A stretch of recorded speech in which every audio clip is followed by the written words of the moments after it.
Hi everyone, I'm Maria and I want to welcome you to this quick and easy weekend Joyful Trees sew along. We will use my latest pattern, Joyful Trees, to make either a larger wall quilt like this or a smaller one like this one. As you can see, because these used three-dimensional flying geese blocks, each one of these here is actually a pocket.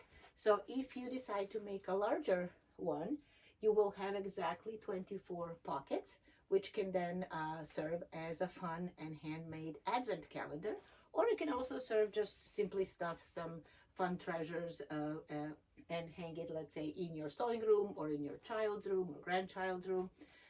Also, either this one or this one can serve as a Christmas card holders for the display during the holidays.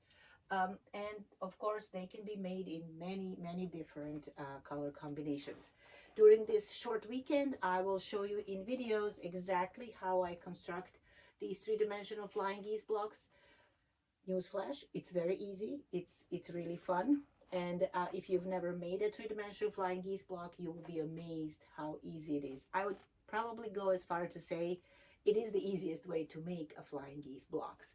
In addition to that, once you learn this technique, this kind of three-dimensional flying geese blocks do have other creative uses that you can employ. And at the end of our sew along, I will share with all of you some of those fun ideas, how else you can use these 3D flying geese blocks. Now let's just talk a little bit about fabric choices for these wall quilts.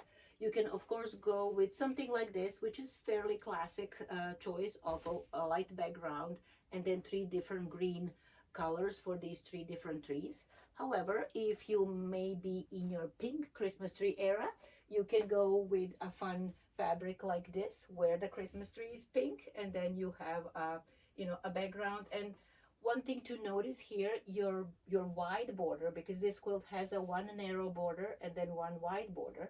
And in the case of a larger one here, you will notice that this wide border is actually exactly the same fabric as your background. And that kind of makes it as this floating little frame here. And then in this one, you have different fabrics for your background and your wide border, which is also a fun combination. I want to show you another one that I made, which is the large version, and this one is now in pinks and reds. The reason why I wanted to show you this one is because this background fabric is directional, and that is one thing that you will want to make sure if you are using fabric that is directional, either in your trees or in your background. You will want to make sure how you cut this fabric, of course, if you care how it shows up in your quilt. And in your pattern, you will have instructions or tips how to cut and orient the fabric, directional fabric for your trees. In terms of a background, obviously that's a simple thing. You will just orient it, to go from top to bottom. One thing I would say that if your fabric is directional and you want these borders to also be in the right orientation, you would want to cut these long border strips first, and then obviously you are going to be cutting the top and bottom border across the width of the fabric, and then the left and right border would be cut along the length of the fabric.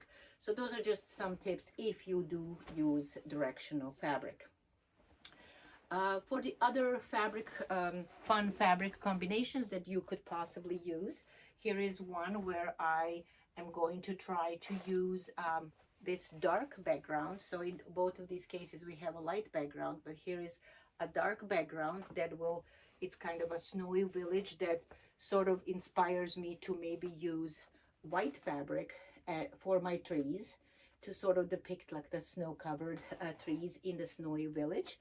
The other one that could be used like this, it would be this type of darker background, again with some whiter trees. You can also do a fun, this is the Advent Tale collection by Caterina Roccella for Art Gallery Fabric. It's had fun gnomes. So these could be fun three pink trees on, let's say, this kind of a beautiful shimmery gold background. And of course, the choices can go on and on and on. And I'm sure you will find even more fun choices in your stash. So again, welcome to the Joyful Trees Sew Along. And tomorrow morning on Saturday, I will show you in the videos how I cut my pieces and then how we construct this three-dimensional flying geese block. Once you do your flying geese blocks, you just line them up and put them together and you will be done in no time. Thank you for joining me, and let's have some fun.